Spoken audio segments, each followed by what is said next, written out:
Hi, everybody. Brock, how are you? Ren, everyone doing okay? So, what's this a picture of? Anyone know? Hi, Sam. That's right. Comet Neowise. So, I remember back, I believe it was before 2000, Art Crawford and I did a segment on CNBC about the comet Hayukatake, and ancients believed that it was a harbinger or portended not such great stuff, like plague. That could never happen here. Um, Famine, that could never happen here. So, just something for you guys to consider here. Just a quick look at the grain markets. You can't eat gold. So, here's a look at the beans. Let's take a quick look at maybe a little bit longer term. Let's look at the weekly chart. So, you can tell we've been basing for a few years here, trying to come out.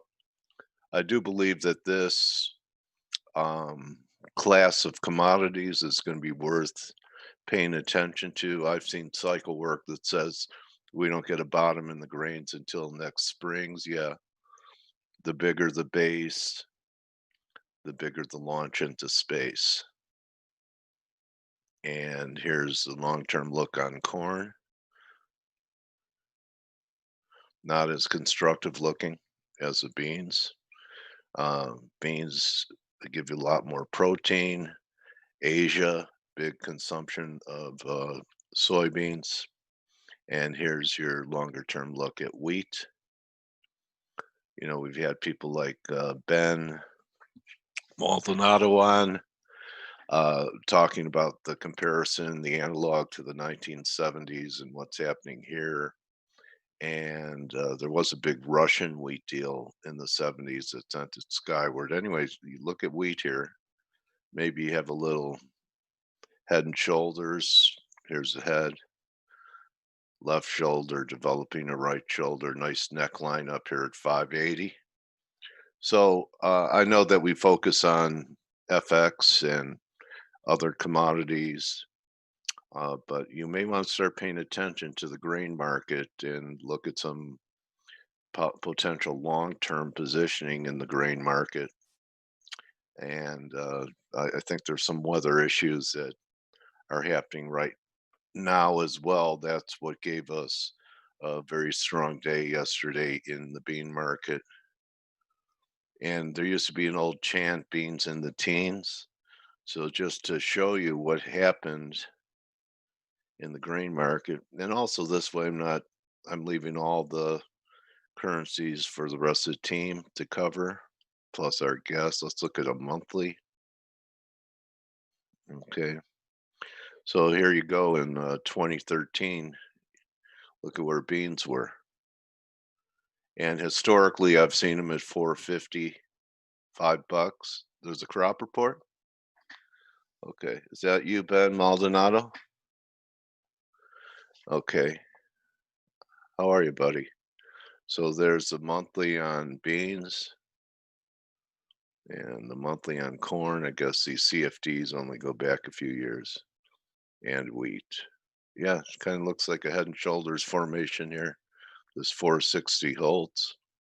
Anyway, the weekly was the best long term look I could give you here. And just something else to pay attention to, like you don't have enough already. Correct? Okay, so just wanted to, broaden your horizons a little bit. There are other things to trade. And people go, well, Dale, I've never traded grains. I've never traded meats. I've never traded uh, stocks. I've only traded FX. And I leave you with this: a chart is a chart is a chart. And the only difference is the title, the beta, and the leverage, but you're going to trade all of these formations the same way. So, wanted you to see that there are some things going on um, that these could be, everyone's talking about inflation compared to stocks being at historic lows. So if there's going to be some type of mean reversion, commodities should come back while stocks one day will suffer. So let's just take a quick look at the S&P. Um, Took a shot yesterday in both the S&P and the oil. I'm up a little bit on the S&P, so I'm thinking that this was a failing rally. I'm wrong over 220. Okay, but I think that we could have another shot down. This was about 300 points right here from 3220 to 920. So if we had some type of, the most bearish I could get would be 1.618 of this, which would be about 500. And from yesterday's high, that would take us to about 2,700. Oh, look at that. It's the 200 week moving average comes in at 2,700. Okay, so I think if we're in the zone for getting a correction, that it's right in here in July. So we'll see. We're still diverging on multiple time frames. We're going to probably try and rally again, but I'm taking a shot here. Your first sign of it being wrong would be at closing back under this high, 68. We haven't done that yet. And then for sure back under this 3,100 level, you see all this, it's kind of a pivot. And then we have a couple of moving averages on the 4 hour coming in here. I do believe this would be a negative close back under 3,100 for the S&Ps. And Blake, that picture I showed here, this, I don't know, where was it? I must have taken it down, but that picture of the comet was taken in Payson. So it's going to be visible at night, and I recommend it's COVID safe that you guys, you and your family, get in the car mid-month and one evening, because I did it last time there was a comet around. Why not go up to the mountains on a clear night and do a little comet viewing? It's really an amazing sight, and they say if you're lucky, in the span of a lifetime, you'll get to see 4 of these. So it doesn't happen every day. It's called Neowise. So I guess if you look at it long enough, you become a better trader because it gives you wisdom. So with that, how about back to reality, Blake? I've gotten pretty far out there. I'm floating away into the cosmos. How are you, buddy? Yeah, that picture was of the comet. I don't know if you saw it, but it was taken in Payson.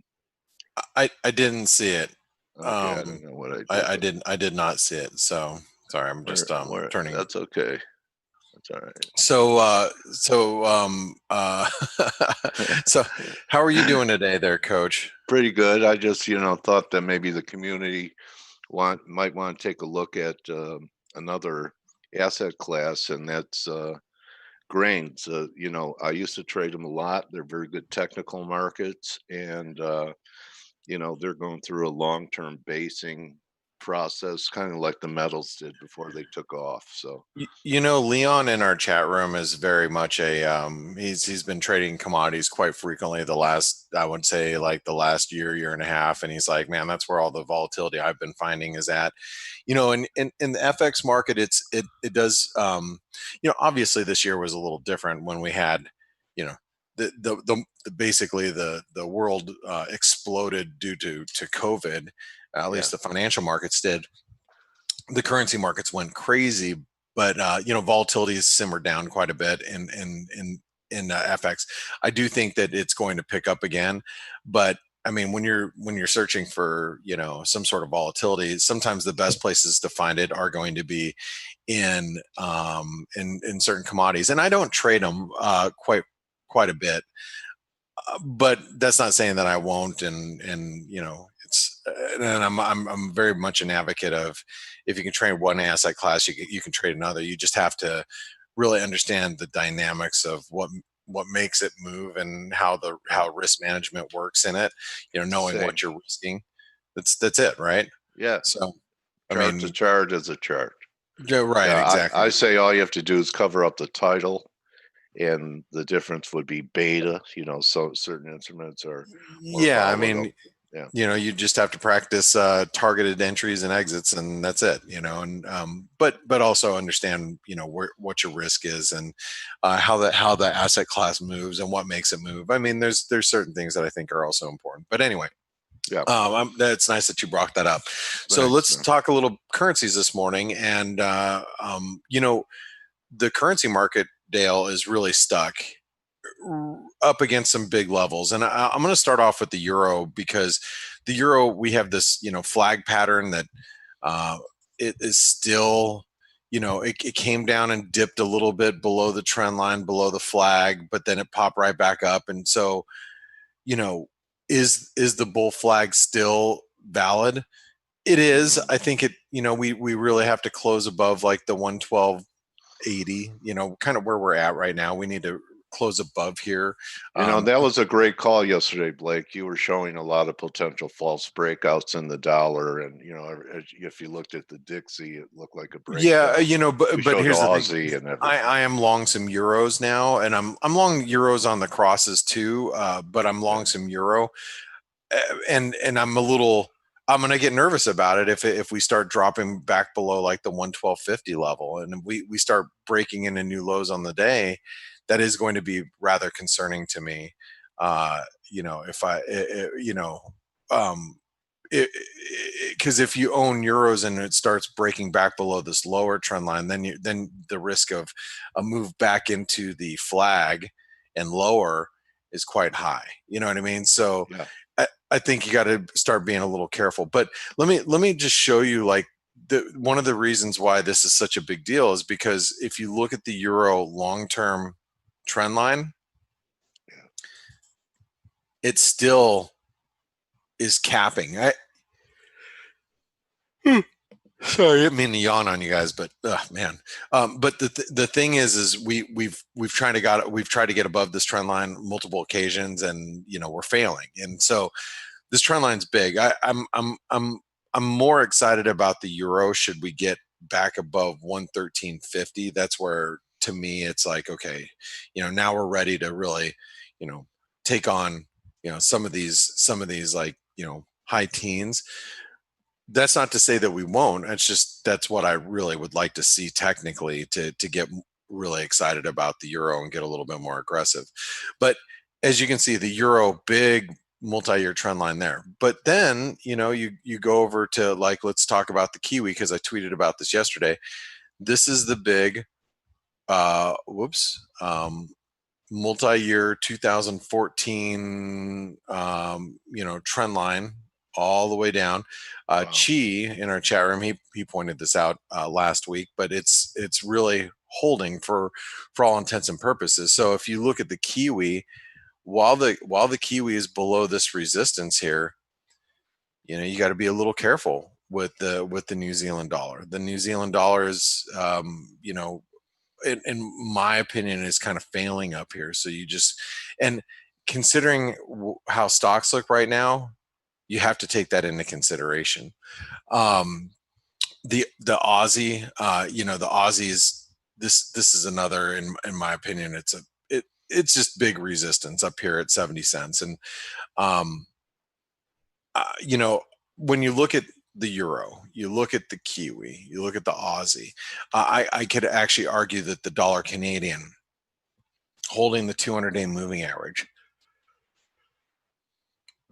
the pullbacks in the dollar Canadian have been very minor. They haven't, this is a currency pair that's been, showing a lot of relative strength based on what the dollar has been doing in general. I mean, the dollar has been weak against so many currencies, yet the dollar Canadian's holding up so well.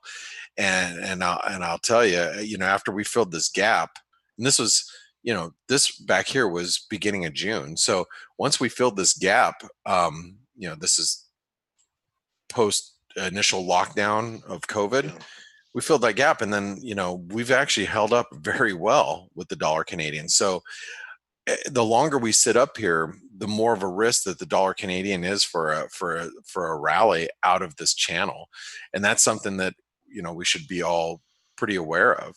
And the fact of the matter is, if stocks start to come down, we should see some dollar strength. Is it going to be limited against maybe the euro and the cable, perhaps? And I'll talk about the cable here in a second. But what's more important is if we start to see stocks sell off a little bit, we're going to see the dollar really strengthen against some of these commodity currencies, and that's why the dollar Canadian you got to be a little careful with. And then also we have Canadian jobs report on Friday. I know it's only Tuesday, but it's something just to think about, just in case we start probing some of this resistance going into the later into this week. But yeah, I mean, you got the Kiwi. If we fail up here, this is obviously setting up right now as very key resistance, because I know a lot of you are probably thinking, "Oh, look, double top." It's not a double top. It's not a double top till you break this support. You break this support, then you have a actual measurable double oops, that's not what I want to do. Let me get rid of that. You have a measurable double top that takes us all the way back down to 60, what is that, 60 61 cents, 61.50. But it is forging some pretty key resistance. The rejection today and overnight in Asia really is key. And I think about this rejection in the Kiwi, and my 2 cents is with stocks looking a little like they might roll over, the risk reward right now is to short the Kiwi dollar. I'm not short right now, but I'm aside from some cross, but I'm not short the Kiwi dollar per se yet. But I wouldn't mind, if we get back up towards like if this Kiwi can recover a little bit, back up towards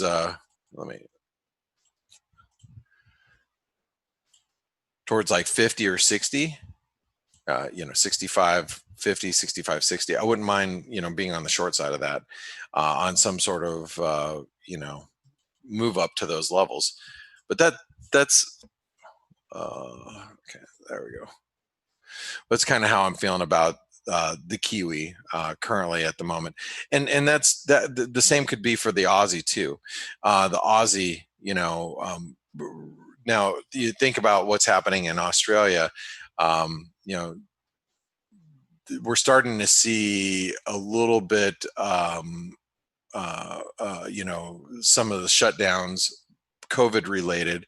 Will that have a negative effect on the Aussie dollar? It may, and that's something that we also have to take into account as we move forward, trading some of these commodity currencies. But I want to show you something as far as like the Nasdaq. The Nasdaq still very strong, and this chart is very valid still. Okay, bullish while we're above this resistance, and we start to get concerned with the rally here. But notice where we stopped, and this is this was my blog from last week, so I can get rid of this stuff so we can focus more on what we're seeing here. Let me delete that, delete that, delete that, delete that. Actually, still divergent, but let me delete those for a second. And if you look at this, is the Nasdaq 100. Here's the last down move that we saw, right? 161% extension. We rejected it. We rejected price, right? So because we rejected price up here, this is kind of like the this is kind of like the Kiwi. If we get a rally in the Nasdaq from here, this might set up a good risk reward to be on the short side if you guys want to take a counter trend trade. The problem with these strong trends with whether you're taking the Kiwi or you're talking about like the Nasdaq in this case. The problem with that is that it is counter trend. So if you're going to take some counter trend trades, just keep them small. Don't extend yourself. Because if I was going to be on the short side of the Nasdaq, which I'm thinking about, I'm more focused on like what's happening in currencies right now. But if I decided to short here, it would be small. We get below here, I get more aggressive. We get below here, and that's when I start, trying to work a core short position where take some off, then you take rallies and you start adding to them. But that's kind of what I would do if I'm going to trade the short side of risk up here. But it's not. But one of the things I want to point out, one of the things with regarding the Nasdaq, let me see if I can grab this really quick for you guys. Let me pull it up on my end. This is the daily sentiment index. Okay, this is from yesterday. So you notice I made a couple highlights here. Nasdaq's at 93, S&P's at 91, Kiwi's at 89, gold and silver both in the high 80s. Copper is in the mid 80s, well 85. So it's still pretty, extreme.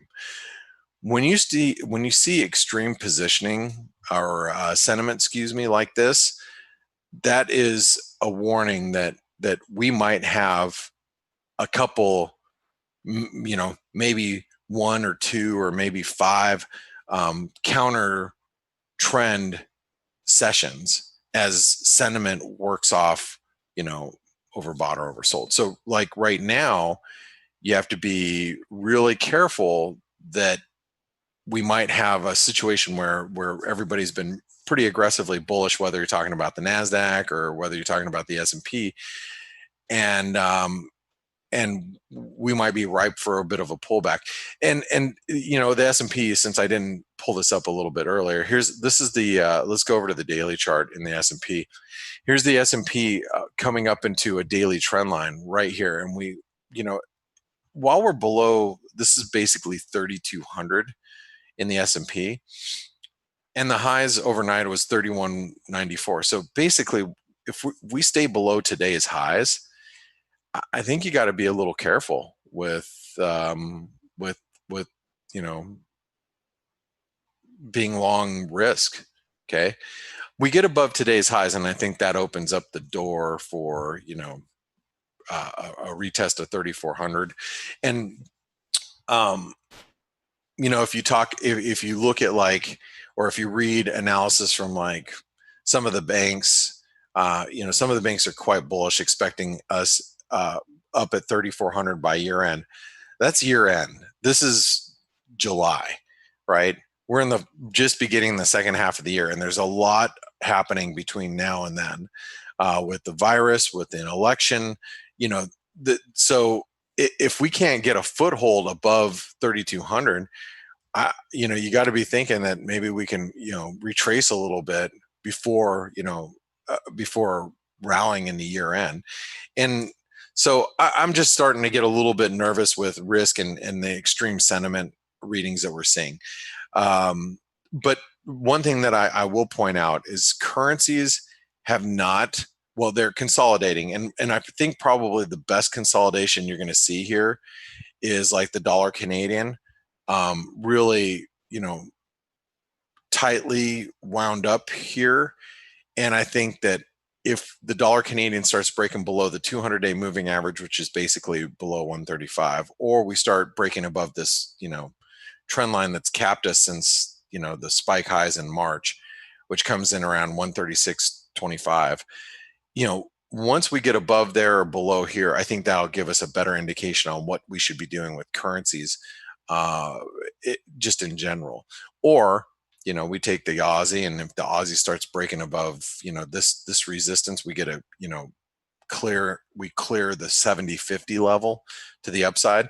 That's a pure risk on play, right? But until that happens, got to be a little careful. Same with the Kiwi. The Kiwi is trying to, get above this multi-year trend line. But if we keep failing up here, I think it's, setting up for a bit of a downside reversal. So anyway, those are just kind of the things that I'm looking at going into today. It's still pretty choppy, and there isn't, there isn't a clear cut direction.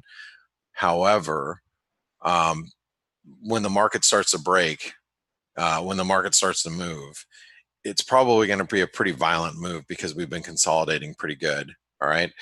And considering the fact that we've bounced so far in risk and, currencies have kind of stalled, if we see any pullback in risk appetite where we start to see the S&P, 500 trade back below 3,100 and the NASDAQ, maybe back below 10,000, 200, 10,300 on the NASDAQ 100, we start to see moves like that. And, we're likely to see the FX market respond in a big way. So, with that being said, I want to urge all of you that if you haven't visited our webinar sponsor, which is Forest Park FX, make sure you do so.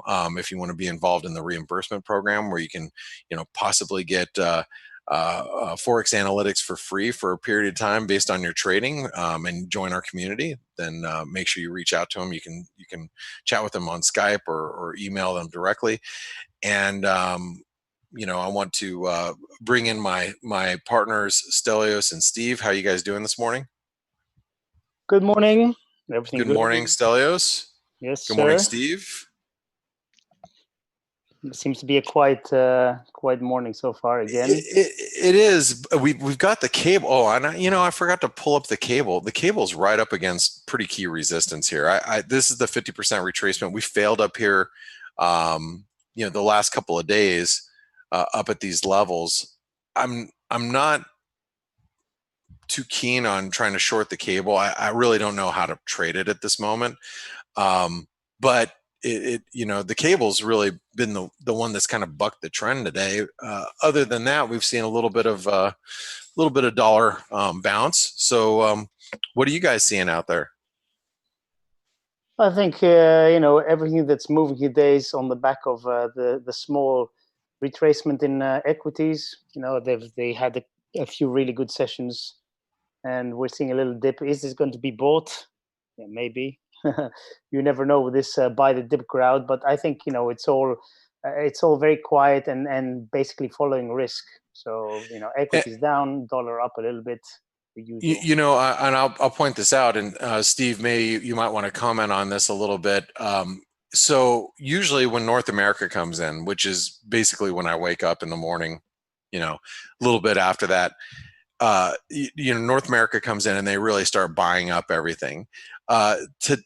Today has been a little bit lackluster due to what we usually see. North America comes in and we just start seeing, the market just, being gobbled up. But at these levels, it seems like, people are starting to become a little bit more hesitant. A little tepid. A little bit more tepid. Yeah, tepid. Yeah. That's a good word to describe it. So, yeah. So how about you, Steve? What are you thinking here?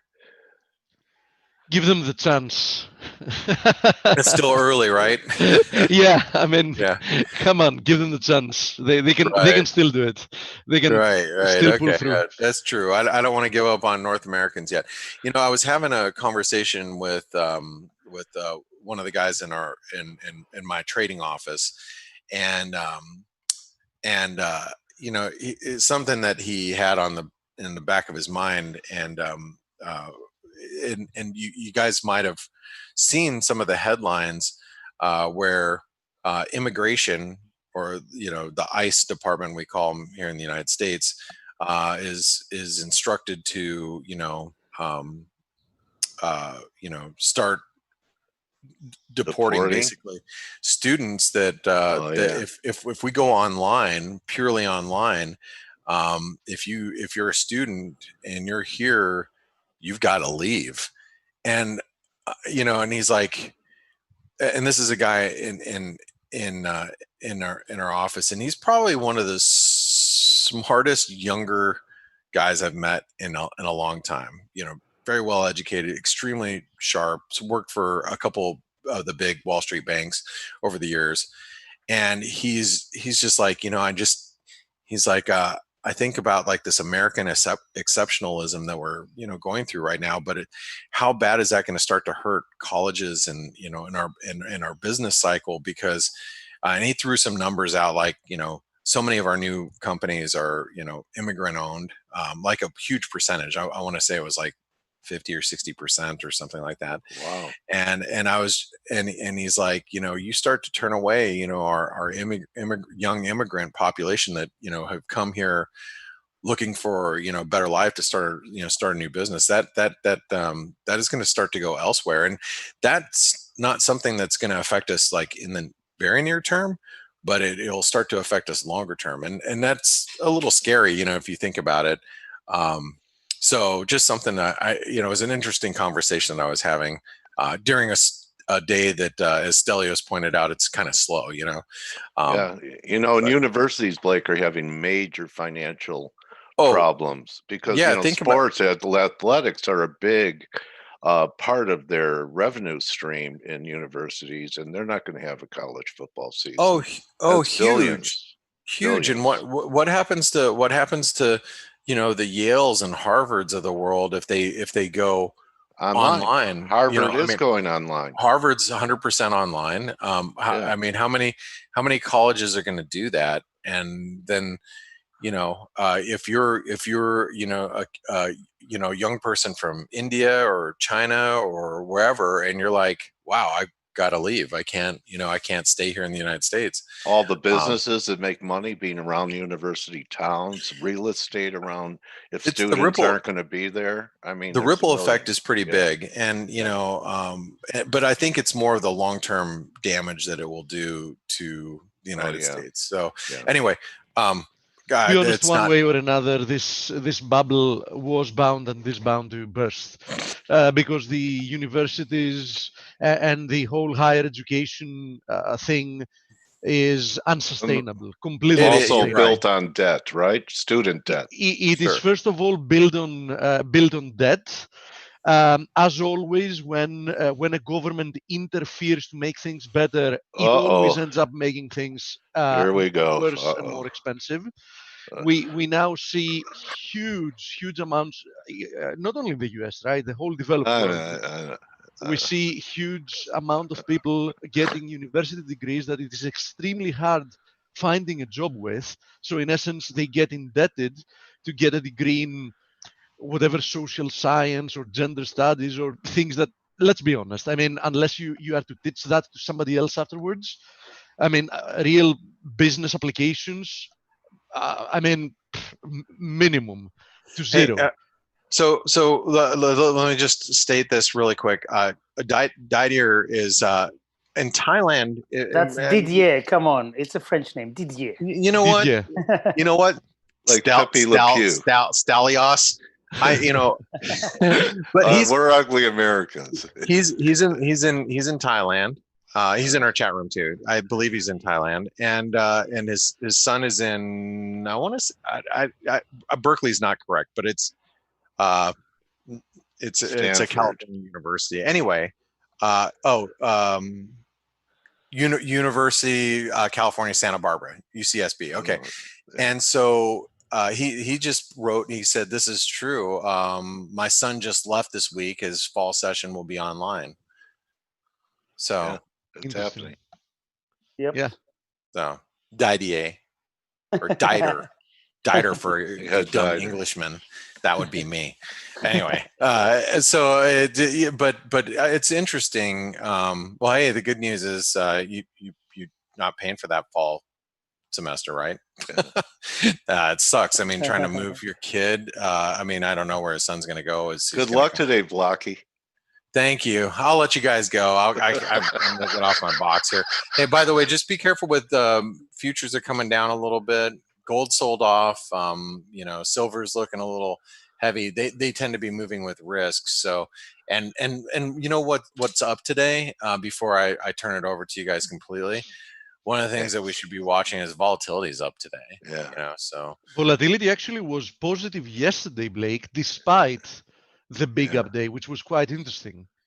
Yeah, and so if you're looking at just volatility in general, just keep in mind we're not if we can hold these levels, we're not making new lows, which, you know, that's something to be paying attention to, right? Yep. So anyway, guys, thank you everybody for tuning in, and I'll see you, most of you, on the daily roundup webinar in about 4 hours. I'll catch you up to what's happening. So see you guys there. All right. Bye bye, Thank you, mate. Blake. Bye, guys. Bye. You know, See you, guys, it's buddy. interesting. I was looking at the tuition fees for my MBA, which I finished in 2002, and it's gone up more than 3 times, nearly 4 times in under 20 years. That Can is you not can you sell 2% it and get the inflation. difference? It's not 2% inflation, is it? Steve, in my Bachelor of Science degree in journalism, got me a job as a runner on the floor of the CME, part-time, living with mom. So don't tell me college educations don't really work, because you know, they weren't working in the mid 70s. In general, I- education is a good thing. There is no Yeah. doubting that. The question is, do all What's it these prep you people for? need university degrees? I mean, does any job nowadays really need a university or a college degree? The answer is Yeah. no. You need to know why you're doing something. Exactly. I mean, it's funny. When I did my MBA, there was 100 of us, and I think around 80 of my classmates, all they want to do is get good grades and study and all that. And I was working my ass off to find a job.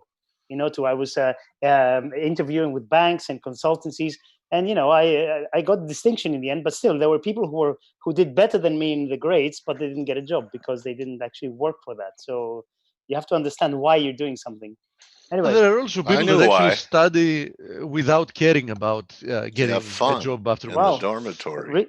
Richard says in Durham. Durham is that £1,700 in total. I did mine in Manchester. It was like 12K, and now it's 40 something.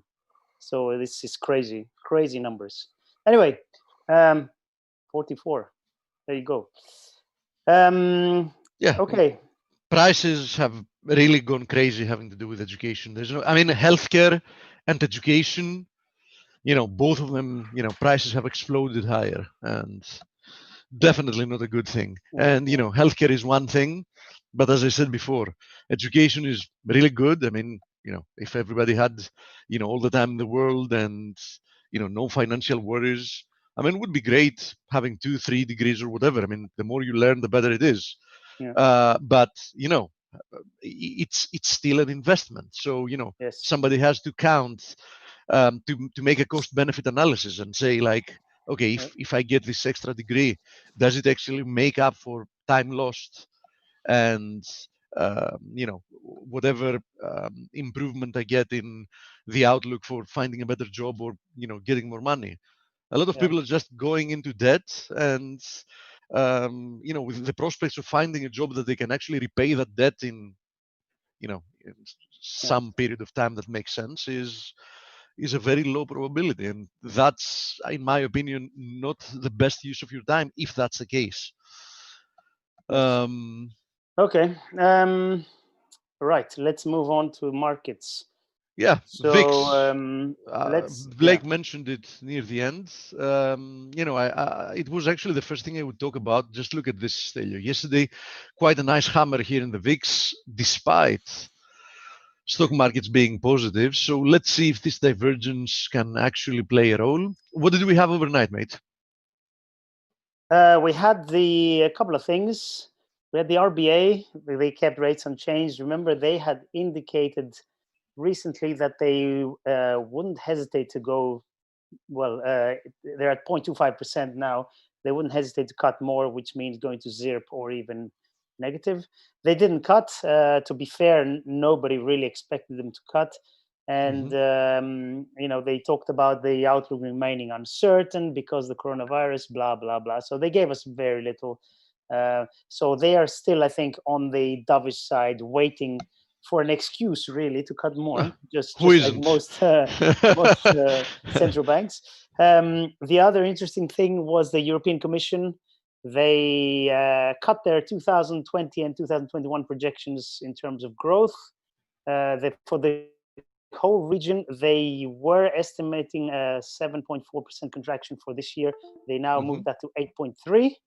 and they were expecting a rebound of 6.1% in 2021. They've moved that to 5.8, and I am a seller at 5.8. Me too. I'm with you. But they mention obviously the impact of the lockdown. It's been severe, and really the big risk is what happens when autumn comes and things might flare up again. So in markets, there's a big question mark. We've talked about this so every day now. Even though equity markets don't seem to care about it that much, there is still a big question mark which needs to be addressed eventually. I hope there is no more outbreaks, but I was reading there was it Florida somewhere where the mayor of Miami said he's going to close again restaurants and gyms, and this is not a one-off thing. I think this is going to be happening worldwide where things are flaring up again. So we just have to be a little bit careful. Obviously, equity bulls have done well over the past 3 months. They've done very well, but let's see how it continues.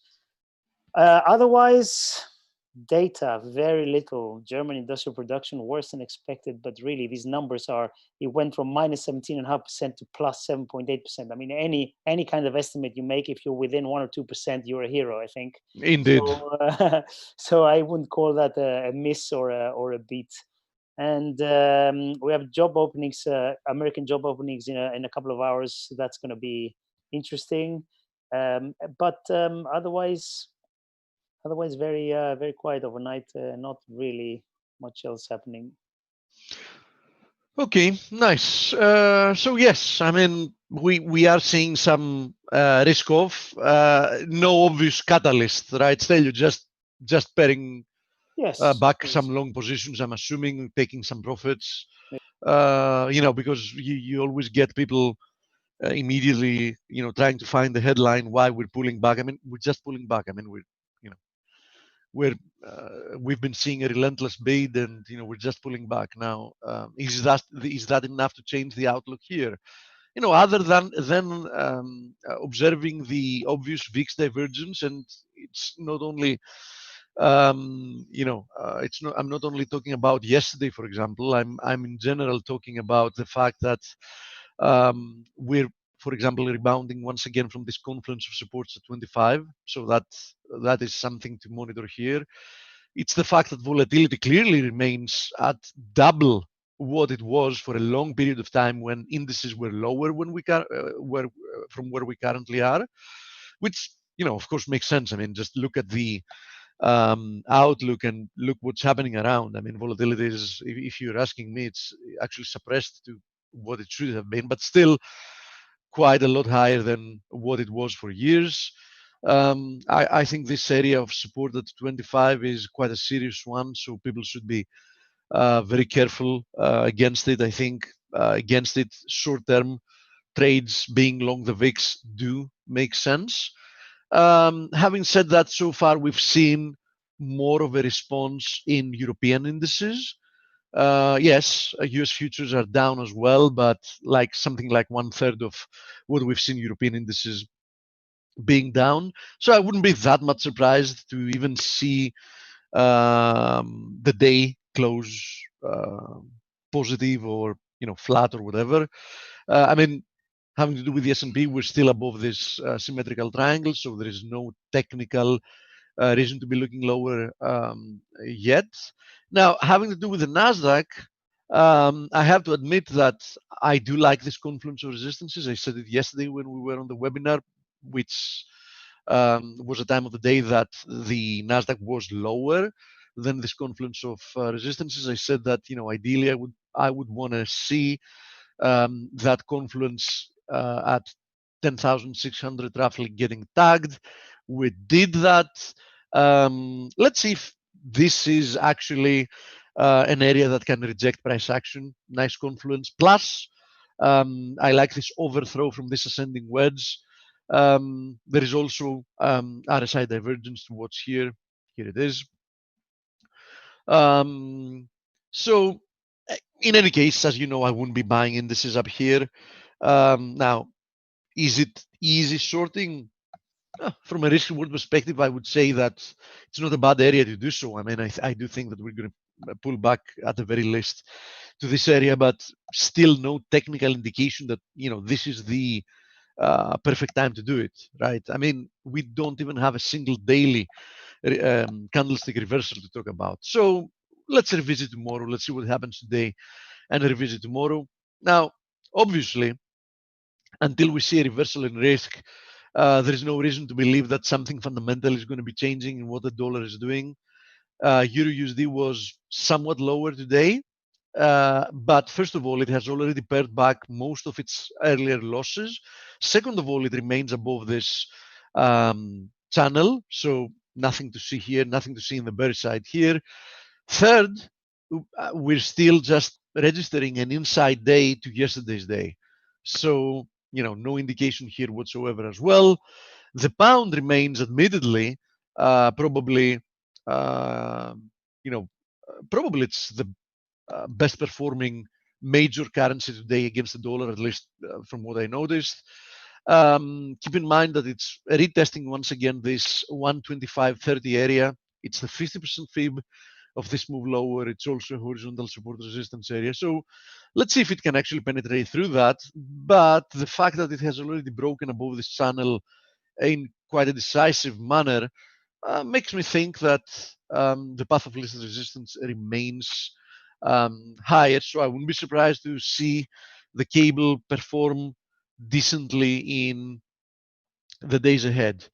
Now, Euro pound is, since Hey, Steve. about the, hey, Grega. Hey, how are you? Good. I didn't know you're going to be with us today. Quite Yeah, a I pleasant was surprise. I was hoping to be here earlier, but I was looking and preparing some charts, and actually I just was looking at the euro pound as well. Yeah, so. I was about to say that the euro pound is back testing this support resistance area once again. And in my opinion, if it breaks through this one, which is also this ascending channel trendline support, I think this is going to be quite a decent trade to the downside. Since you said that you were looking at it, why don't we use this as a segue and you start from this one and tell us what you think? Let me stop sharing. Yeah. There you go. Boy, have you become a broadcaster. Segway. Boy. You're a TV guy now. Oh, yeah. Transvestite.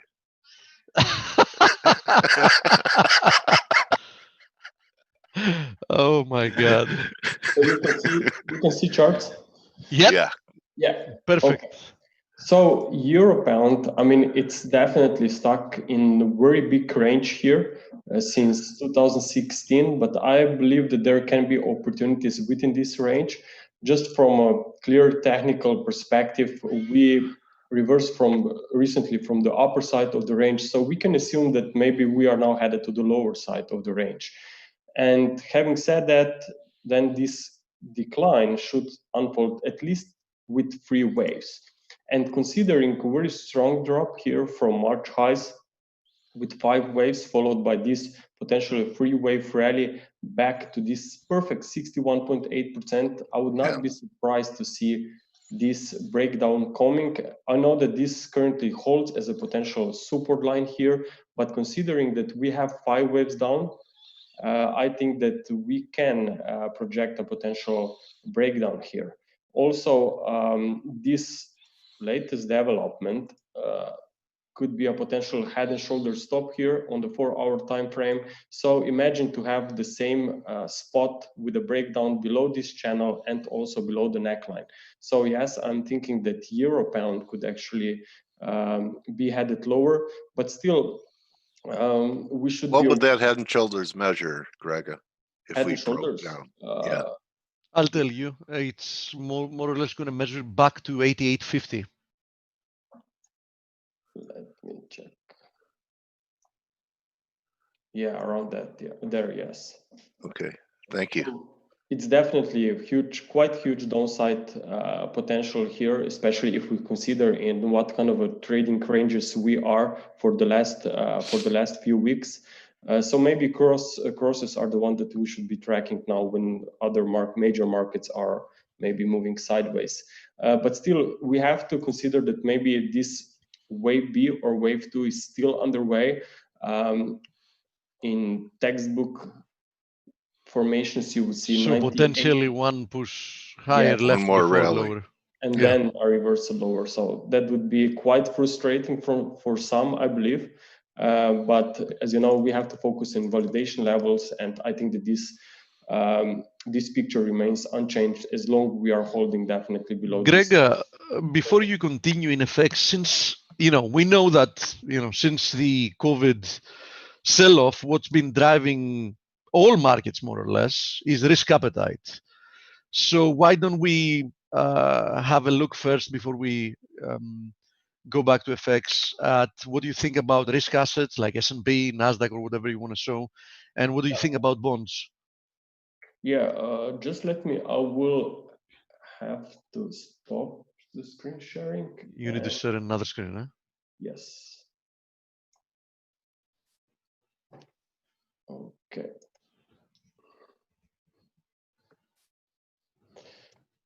Okay, so firstly, I still think that these 10-year US notes are very important to track. I mean, we are moving sideways here for a while. So I think this is ongoing wave 4 here, and that we could be in a triangle, and sooner or later, I'm expecting a break higher into wave 5. So yields could come to the downside, meaning that stocks could potentially be trading at resistance. And looking at this chart, how I'm trying to figure out the current development is that I'm considering a few things. Obviously, there is still a lot of issues in the US. There is also coronavirus numbers again picking up. And after all, you have this summer. So, market conditions are very tough at the moment. So I'm expecting that this correction that is underway since June will actually still be in play maybe through whole summer. And what I'm expecting is, when looking at the S&P 500, is I'm still expecting wave C to the downside. And ideally, this will unfold when we get a break to the upside here on the 10-year US notes. I'm expecting a push higher after a completed wave E. Maybe wave E will be a little bit small, but what I see here is that we are running out of the range here. The prices are going tighter and tighter. So I'm thinking about the breakout, and ideally this will be to the upside if we consider that the previous uptrend was clearly here, that the previous trend was clearly to the upside. So this could potentially limit the upside here. There you have also February gap around that, slightly above the recent highs. So even if we see slightly more upside, I still would be looking for a correction, maybe irregular one. Also, looking at the put-call ratio and compare it with the S&P 500, actually I have here the put-call ratio inverted. So it's just better. It's much better visualization. It's once again getting rich, right? Yes, so we are here still at the upper side of this range. We are at the 78.6%. So from just clear perspective, when you want to buy, add to that DSI being above 90, both in the S&P and the Nasdaq. Yeah, exactly. So I mean, we are at some extremes, and I hope that we get a move to the lower side of the range, meaning that there would be put in extremes maybe at the end of the summer, and then we may have some very nice opportunity actually to the long side if we consider that this would unfold after wave C. Okay, why don't we get a closer look to the indices? I mean, yeah. So looking at the S&P 500, I think that this week will be very important. Why? Because you have here on the right, you can see free wave recovery into this potential Elliott wave channel resistance line. So that's a perfect spot for wave B to complete itself. And if you look closely at this hourly chart, you can also see 5 waves up. And there was this Sunday gap, which I think it could at least be filled. So at least in the short term, there's more weakness coming, I believe.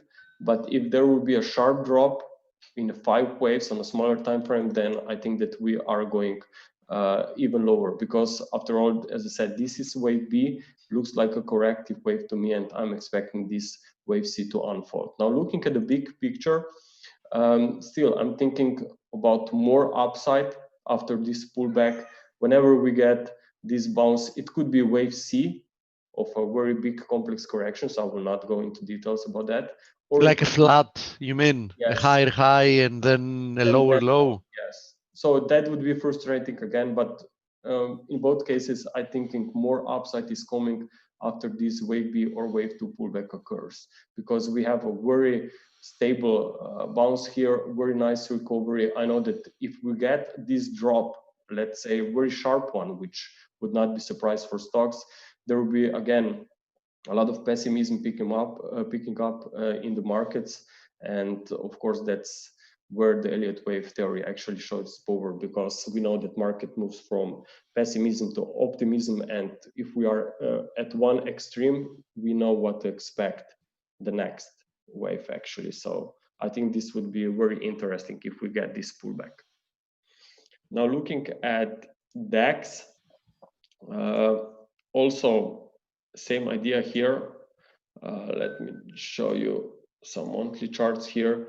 I'm looking here for a completed flat correction in wave 4, so you're now in a wave 5, or maybe we will even see here this flat correction unfolding, meaning irregular, and you will see a wave B moving to new highs. But even this wave B should be made by 3 waves, right? So looking at the daily chart, this is a very strong rise, and I think that more upside could be coming after ABC setback.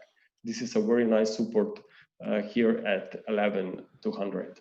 Yeah, so both of them are showing that perhaps we get short-term weakness, medium-term strength, Yes. and then a much deeper pullback before higher. But what about the Nasdaq? Because the Nasdaq is, I mean, it looks like an ascending wedge that's finishing up here, and this doesn't bode very well with the rest.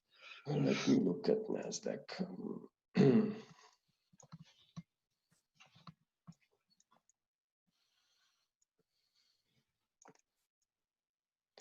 I mean, Nasdaq is, if the Nasdaq is very strong market, which is clearly visible on the charts, and I'm expecting on the weaker markets more upside, then clearly I will not be calling a top on a very strong market. Makes sense? It makes sense, but I'm wondering what your count is at the moment, because as I said, this last push higher with clear RSI divergence looks like an ascending wedge to me. I mean, if you zoom in closer. You mean? Yeah, that's what I mean. Yeah, let me. Yeah, but this latest lag is going a little bit, it's much stronger and more extended compared to the other lags.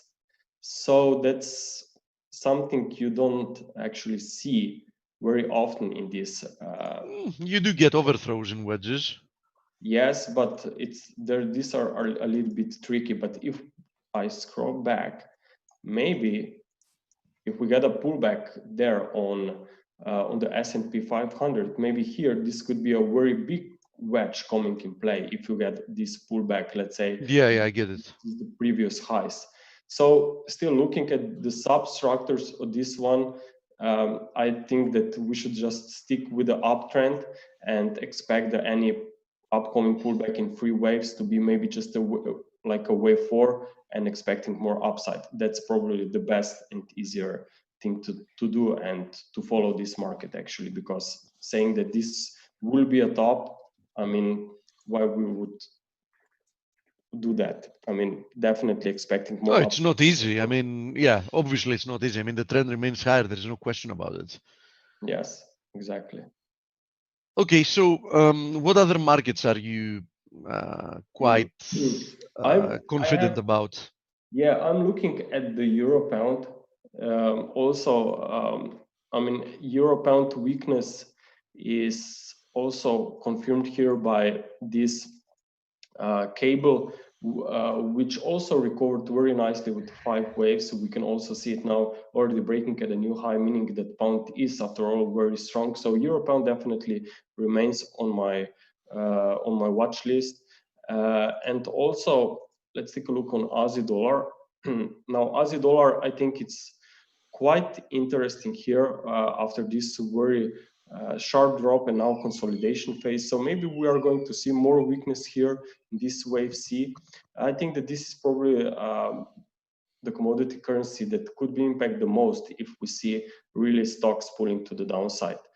So watch out for potential wave C weakness. As you know, coronavirus again is spreading quite aggressively in Australia. So definitely that's not in favor of the Aussie at all. And at the same time, we have here copper also making 5 waves up, potentially wave 3 top can be forming here. If you see this trendline support broken, then Aussie, I think, will again be pressured a little bit to the downside. We have also seen quite strong move to the upside here on Hang Seng Index, but again, moving into this previous resistance, there is a quite sharp reversal. So if stocks across the board will move to the downside, I think that Aussie, as I said earlier, will be poised to move towards lower prices. Got a lot in, Grega. Grega, what do you? Very fast question. What do you think about the DXY? The rebound seems corrective, and we seem to be breaking below it. Do you think there is more downside? Again, like I said earlier, I mean, there's because of summer and so many issues globally, we definitely will have to wait on markets to make clear breakouts. So I'm still observing a few different interpretations, but I really like this one that, let me show the primary count, this one that this is a corrective price and that maybe we get another low before market reverses higher. Yeah. That's what I'm looking at as well. Yeah, I mean, but even this current drop, you know, it's not that strong. Like you would confirm that this is an ongoing fifth wave already. So it's a little bit tough situation, and I just think we have to observe different ideas here and just wait on impulsive. Yeah, indeed, and not an easy market to trade. There's no question about it. We have to be patient. Yeah, and after all, I mean, that's very normal if we consider that we had very volatile years so far. Okay, look where dollar index has been here already in February, and then back in March, and then at the end of March, and now again you are down here. So that yeah, but on the other hand, a lot of whipsawing, but FX hasn't really gone places, with some exceptions of commodity currencies. The rest haven't really done much, right? Yeah, true. But at least because of those very sharp, some volatile moves, I think that markets need some breather here, especially during summer now. I mean, it's probably the perfect time for this. Thanks, mate. Would you say the markets were in shock after that, Grega, and now we're in a stabilizing period? Yeah, exactly. I mean, we would probably see continuation of these recent moves if there would not be again coronavirus numbers picking up. So no one knows what will happen. Now imagine if we get a second lockdown globally, but I'm not sure. We won't. Forget about that. We won't. Also think we won't. There'll be 5 million, 20 million dead before they do that. Yeah, yes. My personal opinion is that maybe there was a huge risk, of course, because no one did know what will actually follow. But maybe the first step in March was just a little bit too aggressive. It was. Probably it was, yes. Not enough here. Yeah, because now they cannot afford actually to make another this aggressive. Do you guys still accept U.S. citizens in Slovakia? Actually, I think yes. Okay, so you're outside. Grega hosts all of them in his house. Okay, yeah. Grega, because no other country will take me. So get that room ready. I'll take you. We'll put you in a barge, hide you in the cargo. Oh, like that guy from VW or whatever. Yeah, and ship you over. Yeah, Grega, thank you so much, buddy. It's always thank you, mate. That's clarity nice every time you're here, man. Thank you, guys. Have a good day. Dale, do we have an interview? Yeah, we have Raksha with us. So. Okay, perfect. Raksha, I'm going to set you up right now. Wow, tough act to follow. Oh no, I didn't. Hold on, more. Hold on, Raksha. Okay, you're a panelist now. There you are. Versus. Oh. Okay, she's unmuted. Thank you, C. Welcome back, Raksha. Are you with us? Hey, hi there. Hi. How are you this morning? I am very good. Your audio is a little garbled. Okay. Yeah, it's a bad connection. Can't hear you. Do you have a headset or anything?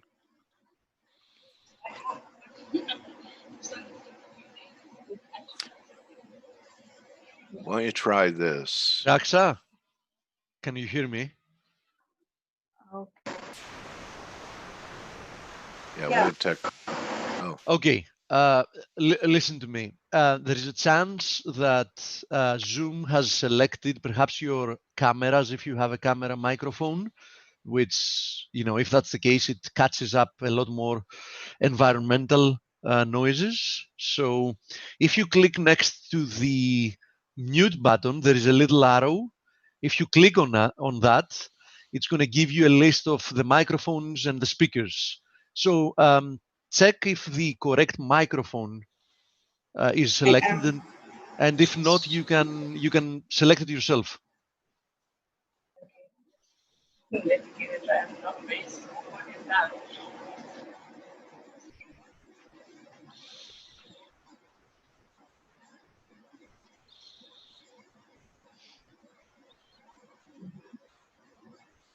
Is it fine now, or I'm still not? that's better. Yeah, it's Dave, better. There is no environmental sounds now. Yeah. Is it better now? Yes, Yes, it is yes. loud and clear. Perfect. Thank you. Thanks to my laptop. Okay. Thank you so much for being here. First of all, thank you for inviting me. And Oh, you're welcome. shall we start? Yes, share your screen. Okay. Okay. I'm curious, what do you have on your radar? Last time you made a couple of nice calls. I think the low and the dollar, and then gold was at a previous peak. While it, it's been just moving sideways. You said it was good or bad from here, and it was bad. So okay, starting with the Dixie. Yes, I am actually starting with US dollar first of all, because if you remember when we met last time, I said that from this major resistance is going to go till 95, and it has rejected this price. Now what is going on in DXY is it's making a round, somewhat of a rounding bottom. Let me just hide this for you so it will be much clearer for everyone to see. Okay. Okay, so it's making some kind of a round bottom here, and can you see the so dots, many the boomies? Yes, no, the dots are just to mark where prices might be heading now. Okay. The boomy was the background, that the lines there, vertical lines which you were seeing before. So this is so much of high pivot points, high prices of earlier years like 2018 high, 91, 94, 93, all these points are converging here. So this is making a very tight range to break, because these are acting as very strong resistance and support since 11th of June. So Yeah. it's still in that phase. So until and unless it's not breaking any of these lines, I not at all in any kind of what do you say, determining the trend which way it might be going. But as there seems like a somewhat of a rounding, a W shape is forming. So if it is rejecting here at this point, that is 96.35 or 96.40, it's rejecting and just going back, then I feel that it's going to go back again and bounce till 98, and then might be testing 2019 high again, like 99 again.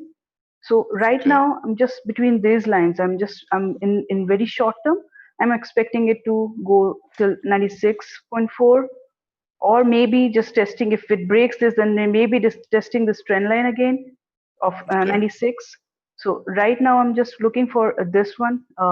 It might be. So you're favoring looking to buy it at different levels rather than shorting it here. Yes, I'm not shorting because right now at present it is making 1993 high, the price of 96.85. That is, it's a very strong support here, as you can see in my cursor. Yeah. This has become a very strong support. Plus this range of support here. This is from the monthly chart. So there's a range of support here, which is actually not letting this price go down back again because already it has been bounced. Already has been bounced from 95 price, 95.85 here. So right now this is acting as a very strong support for DXY to just go back again down. Not more than 96. This is a great chart for it to be a teaching tool for people that are going to see it later or listening now. Raksha, is that your gray shaded area is a support zone, and that I saw a tweet you did, I retweeted it, is that people have kind of a rigid beliefs on one number being a pivot, you know, but I've heard it described by very good traders that you have to have some give in your support and resistance areas and not be so rigid about it being a specific price. Why don't you tell us how you discovered that? What happens is many a times what happens when people, many of our clients also comes and that I hit an SL because I put a point near this pivot or that particular high or low, weekly high and weekly low, but my SL got hit. And I always tell them one thing, see, there's something called noise in the market. As you can see the VIX here, this 2018 high that has been rejected thrice here, but it has given so much of long wicks because I'm looking a 4-hour chart. So for a 4-hour chart, it's a very big noise here, right? So what happens is rather than going for just the price of 97.71, we should give a chance of this amount of area to adjust your SL. Just put your SL few points above that, not exactly to the rigid point, because what happens is these pivot points, what happens with these pivot points are why people sell and buy because of the historical things which has been going on that particular price. It's not necessary that the same kind of greed or same kind of fear must be there with the same degree. So we should have some little space for the price to just test that area. Few people might be having it few points above, few people might be having it few points below that particular point. So let give them a breathing space here for any support or resistance. That's what I always try to tell them. And like here also in 1993, although it has been rejected so many times, but still it has given a little bit of space downside. This gray area is a monthly space. So if I'm talking on a long term period, then if you are going on long on DXY, then your SL or your the area which you think that it's a no trade zone right now between this level.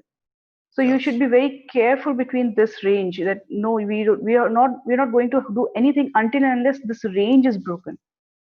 So that's the importance of range in support and resistance rather than just strict price, because not everyone thinks that okay, I'll short at 95. Some might be thinking I'll short at 95.40.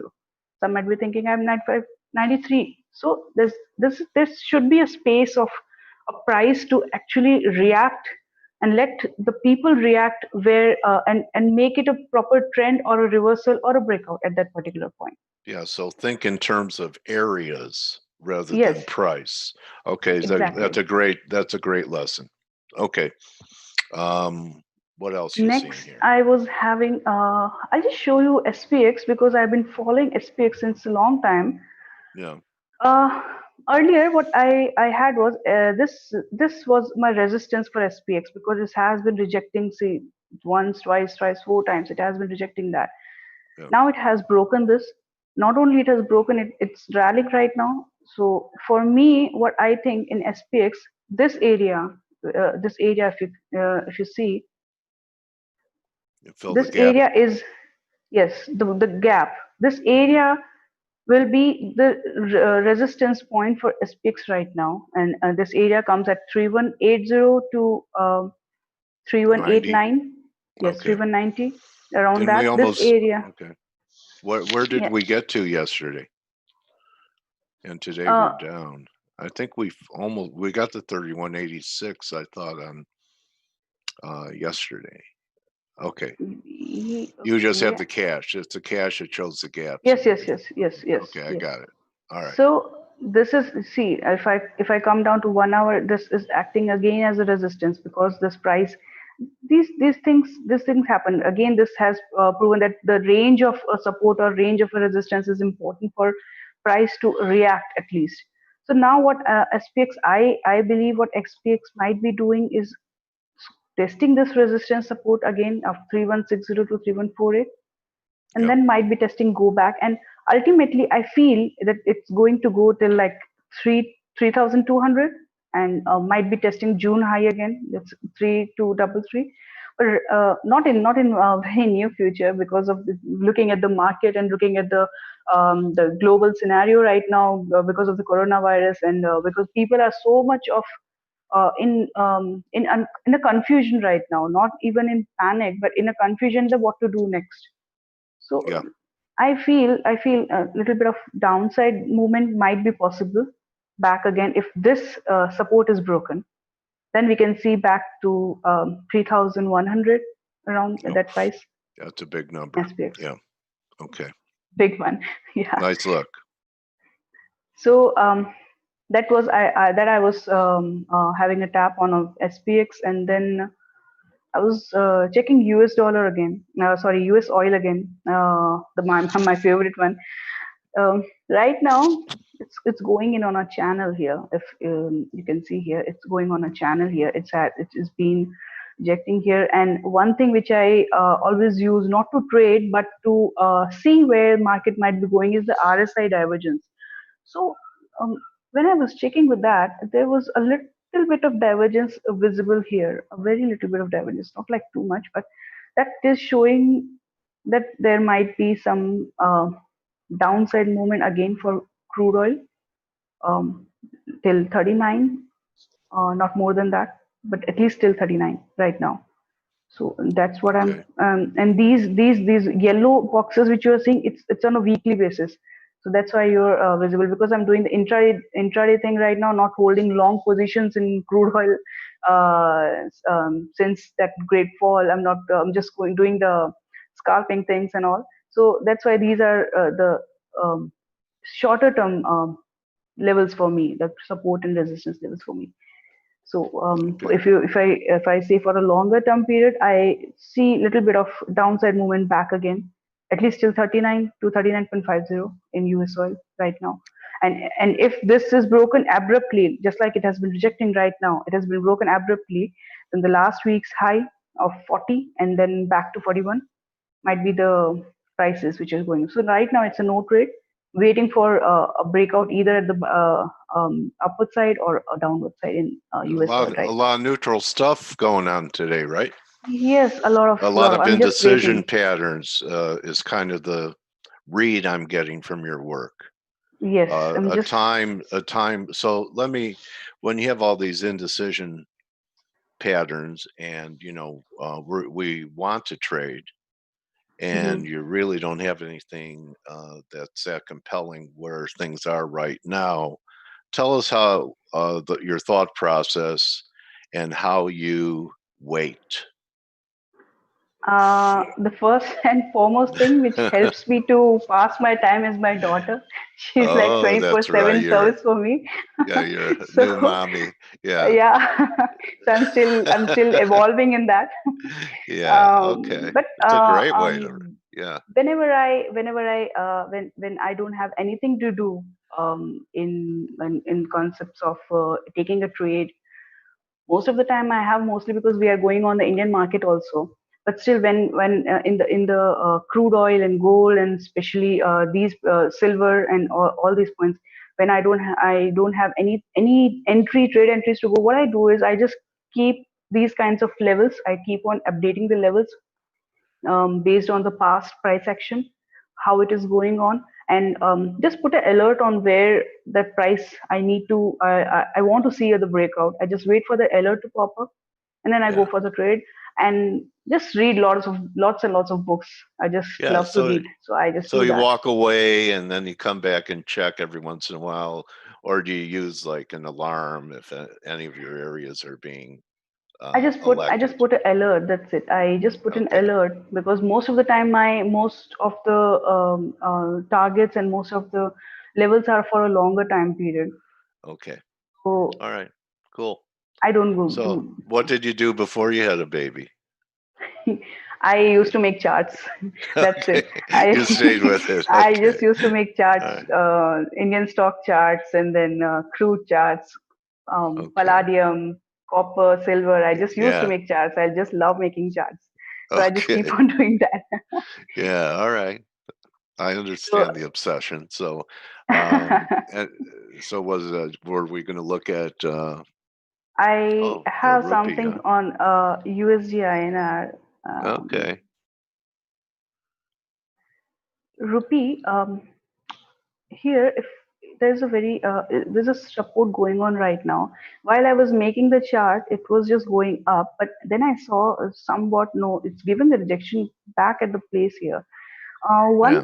One thing which I would love to share this, if there is a very long candle here, just like this, then near about the midpoint of the candle always acts as your support and a resistance point, just like in Midpoint. this case.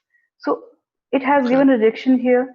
Again, it Yeah. has started giving the rejection here. So I was just thinking this is going to test this line again and then going back again to check 75. That's what I feel. So my first target would be I will be waiting for the trade for USD here once it rejects this point Yes. of 74.7. Now, if it Yeah. rejects, very good. It gives me a proper rejection candle here. I'll just go for 75 long position here. So this is what Okay. I have in USD INR right now, and ultimately I feel that it might be going back to 75 because as we are also checking that DXY might be going up back again here if Right. it rejects this price. Okay, it started. It has just broken this 9093 high. Okay. Interesting. Yeah. See, it started falling. So now we're probably headed towards your lower dot at 640 or even 640 looks like it's coming. 96. This price 96.37 around this point. 96 max to max 96. Okay. So that's right, what so DXY is there's doing some right now. live action. Okay. Yeah. Luckily, there is something. Yes. Okay. Silver. Silver, I am not doing silver since a long time because of so many of VIX and so many of noise going on right now. Mostly I'm doing gold, but still silver. I was looking for a trade of silver if it breaks my immediate support of 17.9 to 18 range, this range. Mm-hmm. If it breaks, then I would go for a short till a very short scalp of 17.8. That's my lookout on silver right now. But as it's going up, so it's not in my trading zone at all. So this is what silver is.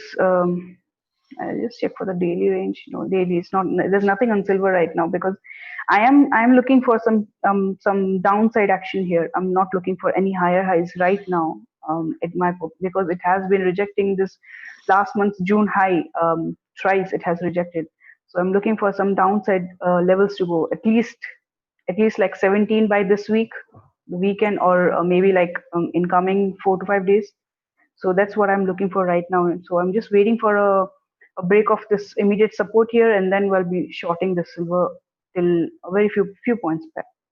So this is silver, and lastly I have new high in gold and a lower high in silver. That'd be a pretty good tell, wouldn't it? Like sorry, I missed you.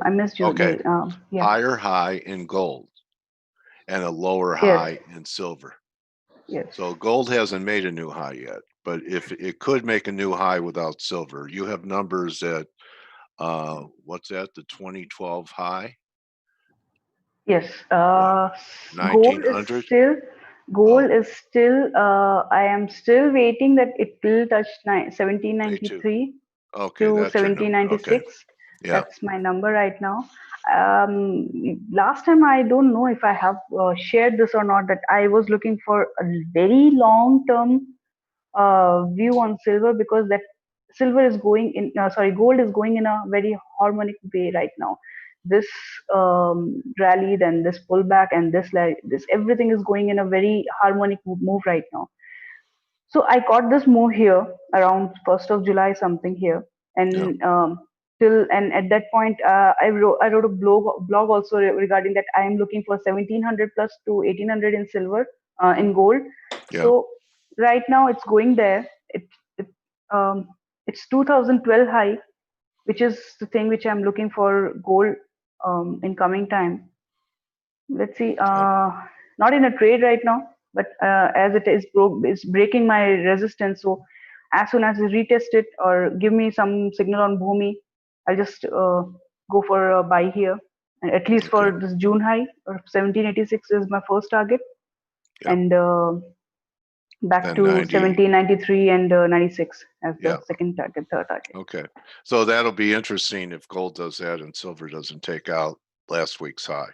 Yes. That's And what very I'll be- insane thing is, and the very insane thing is that if this harmonic move completes, if this entire move completes, then it is what 1800, and then 1897 is the next target. 1900, around 1900 is the next target.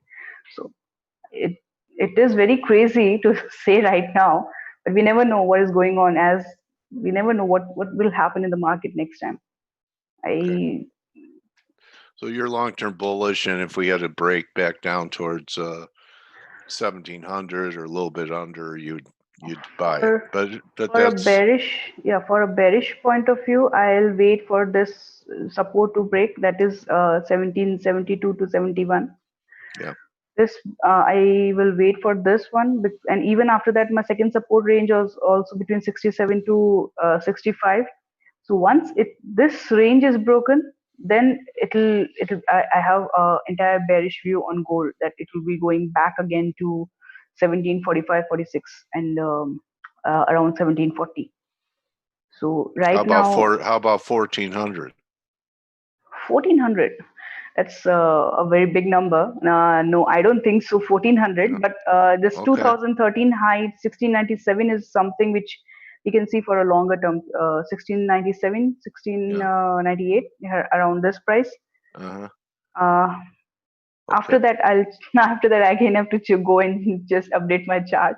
But right now, 2013 high is the lowest point which I'm looking right now, because it's a very Okay. strong support. It has tested many times. This range has been tested many times. So Okay. for a longer term period, this 1697 to 98 is the price which I have been looking for. But going back again, right now I'm bullish. It might test at least 1786. At least this much I am looking for in just coming few days, or at least by the end of this week. So this Right. is the thing That on would be gold the right third now. drive, or Ellioticians would call it, and Yes, ending yes, diagonal. Yeah.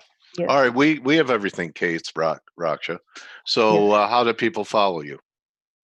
Okay. You can follow me on Twitter. My name here there is I don't think so. I have put the. Oh, Okay, look, you're going to be on Face this today. is my this RAKZ_27. This is my Twitter Okay. handle, and if you want to see our website about Bhumi, and it's going very good right now. This is our website, Oh my gosh. niftyanalysis.in. So this is what our Look, website looks like, and You we're guys actually working. you guys you don't sit around in the office in your spacesuit, do you? Like that guy? We don't sit like that, but we have an invisible this thing on us always, all the time. Just doing the calculations like a All mad right. scientist. We have a team of three: Oh, me, my I husband know. Karthik, and Yeah. we Is have that one more. Boomy? I think that's Boomy. You've personal. There he is. Boomy. Yeah, we are going to make him Bhumi now. This is All Bhumi. right. This is how Bhumi looks like. The buy sell labels and all. So you have all the videos on the YouTube channel and everything. This is what Bhumi is. So this is our website, and That's my Twitter handle, Raksha. And I don't have anything right now with me. If you have anything, please let me know. Okay. Yeah. I will. I recommend you guys follow Raksha, and her and her team put out some excellent content. And as you could tell, she has discipline and a good eye. And I hope that you have a great summer trading season. You're becoming somewhat of a regular. I think you're scheduled to come back in another I month. always say that's my second home. Yeah. Okay. So, Yeah. rooting for you, Raksha. And thank you for sharing your views and your insights on areas instead of being too anal about a pivot point. And I want Yes. to appreciate you coming on and sharing your stuff with us today. And thank you, Dale, for inviting me here and just bearing me again and again here on your Thanks. Good luck, and thanks for sharing a few Thanks, of your Dale. views. Just take care. Be safe. Okay, everyone, that's Raksha. And that's going to be a wrap for Turnaround Tuesday. Hope everyone has a great day. Remember, don't just count your pips, count your blessings. Raksha, someone just joined your channel, your telechannel, and that's a wrap. We'll see everyone tomorrow. Good hunting. Thanks. Adios. Thanks. Adios. Adios.